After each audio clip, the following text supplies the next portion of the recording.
Okay, I'm trying to do a demonstration on the issue I'm having with my Milwaukee drill, catalog number 2607.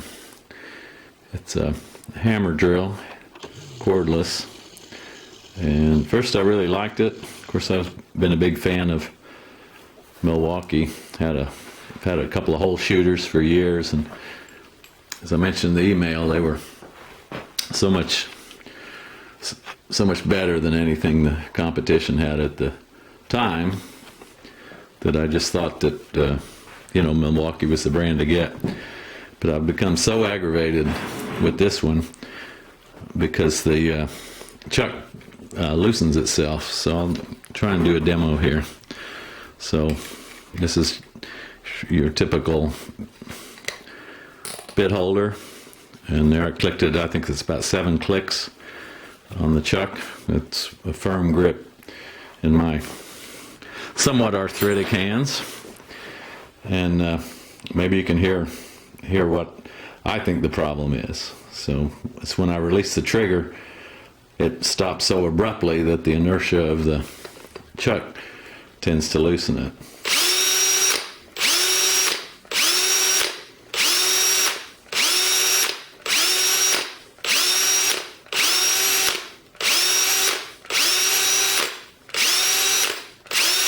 There, and you see it's just falling out. So if I do it tighter, I might get to use the drill more, but eventually it'll still come loose. And this seems to happen really regardless of what bit I've got.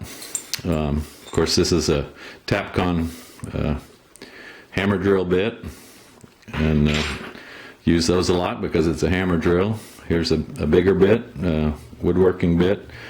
So it doesn't really seem to matter how big it is. This is the one I've been using that just put me over the edge. It's a little wood screw bit, so it's not all that long where it goes in the chuck.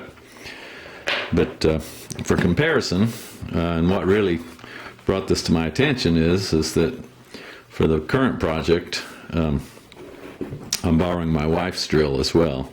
So I've got one that's doing the drilling and the other's driving the screws. So I'll just do a similar example here.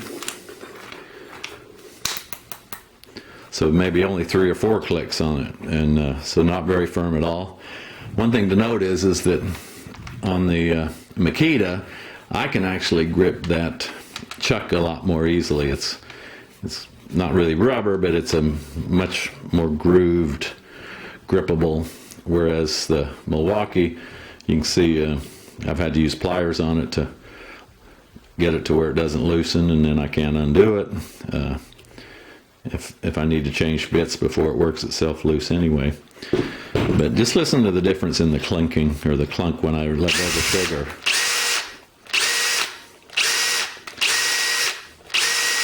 So you get it a more pronounced one every now and again, but it's still nothing like the Milwaukee.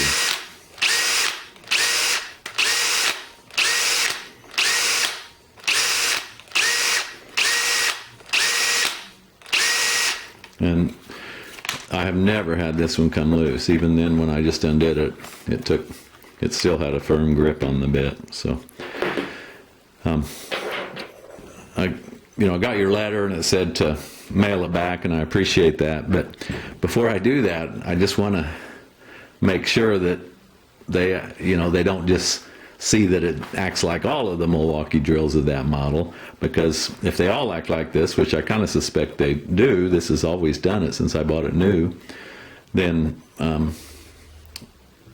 it's not going to really solve my problem. So anyway, before I mail it back, I just want you to review this, maybe talk to your service people, maybe even talk to the engineers and see, why they let this go into production if they all do that. Now, maybe there's something unique about mine, and I'd be happy to have it fixed. But if not, I'm really looking to go with another model or another make or something, because it is just infuriating, especially when you're working overhead or up in the attic or something where you really want a cordless drill. And then you have the bit fall out. All right, thank you very much.